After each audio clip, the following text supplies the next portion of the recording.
यज्ञवतये दैवी स्वस्तिरस्तु नः स्वस्तिर्मानुषेभ्यः ऊर्ध्वन्तिगातु भेषजं शन्नो अस्तु द्विपदे तं चतुष्पदे सहस्रशीर्षा पुरुषः सहस्राक्षं सहस्रमानु सभूविश्वतो वृत्वा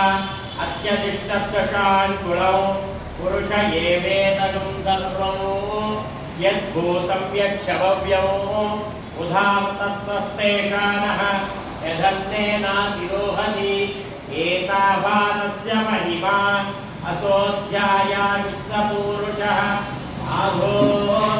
आधोस्तेषामवात्पुरः ततो विश्वज्ञग्रामतु शासनामसने अभि तस्मात् विराजजायत विराजो अधिपूरुषः सजातो अक्षरिच्यत पृच्छाद्भूमेदो पुरः यत्पुरुषेण हविषा देवा यज्ञवदन्वत